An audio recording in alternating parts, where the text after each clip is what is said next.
Liwat ni Jacob sa ilang kagalingong nasod ug kaluy-an ko ang matag banay nila ang Jerusalem tukuron pag-usab ingon man ang palasyo sa hari. Ang mga nagpuyo nini mag-awit ug mapagay ug maninggit sa kalipay. Pasanayon ko sila ug pasidunggan usab. Baite ibalik ko ngadto sa ilang mga kaliwat ang kanhing gahom sa maong nasod ug lig-onon ko kini pag-usab. Silutan ko ang tanan nga nagdaog-daog kanila. Hallelujah. Mo ni maigsoon na ang Dios ang mga kanhing ang mga katawhan mga propeta o unang ang mga katawhan sa Dios. Ug ang Dios nga ilang gialagaran kaniadto mao ra nga Dios nga atong gialagaran karon mga igsoon. Ug ang Dios nga nag-atiman kanila kaniadto ug naghatag og kaluwasan kanila mao ra nga Dios nga nag-atiman usab nato karon ug naghatag og kaluwasan usab nato mga igsoon. Walay na usab ni ana. Pero kung atong balik-balikan mga igsoon ang 2025 wala ko mayon nga balikon para nato ang 2025. Pero kung atong lang i-summarize ang mga nahitabo sa atong kinabuhi mga igsoon atong niaging tuig mga igsoon, siguro naingon sa ato dire nga dili perfect ang iyang 2025.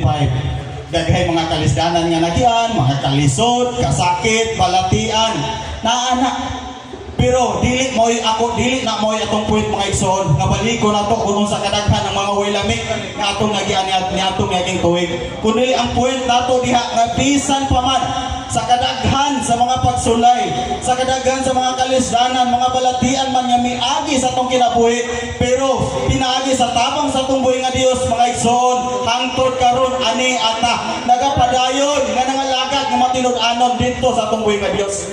Mo ni atong point dinha ang atong tema mga igsoon nagaingon nga reset, restart, rebuild by the grace of God. Pero mga igsoon sa libro ni Job, Kapitulo 42, versikulo 12, ginasaysay din kung giunsa pag-rebuild, giunsa pagbalik sa Dios. Atong unaw-unahon mga igsoon, kung atong nailhan, siguro, wala siguro Kristohanon, nga wala pakaila kung sa kinabuhi ni Job. Si Job mga igsoon, kung atong isamaran sa kinabuhi, atong nailhan, kung kay gisaysay diha sa balaka sulatan, nga isa siya sa pinaka-the best, nga pinili sa Dios, pinaka-debes, nga pinakatarong mo yung pinaka-debes, sa dili ginadaot mga igsoon, pinaka-debes, pinaka-maayo, pinakatarong nga nangalagad ngadto sa atong buhi nga Dios. Pero unsa man gani gitugutan pamanggali sa Dios nga asulayan sa kaaway ang iyang kinabuhi. Nga gani siya kung buto na naon, grabe ka matinud-anon, unsa pa kahata, kadagko pagdaghan pa kay mga kaluyahon. Mo na mga igsoon, ayaw kusyon ang imong kinabuhi. Ngano man ni Ginoo? Nga nangalagad man unta ko nimo, pero ngano miabot pa man ako. Ayaw kusyon ang Dios mga igsoon. Kun dili kusyon imong kinabuhi, nganong gipahimangunan ka sa Dios. Mo na kumapagdasig nining takna sa kahaponon mga igsoon. Nga bisan unsa pa man sa mga atong magian na po, nining at tuiga, atong magining agian, di man gini pwede laktawan mga igsoon. Tuhod kinaka-programa na ning tanan. Bisan nung sa'y may tabo, nining tuiga, padayon ng mga lagan sa Dios, sa matinud-anon. Hallelujah! Hallelujah! Dalay ko ng Dios, nitak na sa kapunon, o ang Dios, mga palay og dugang sa iyong mga pulong.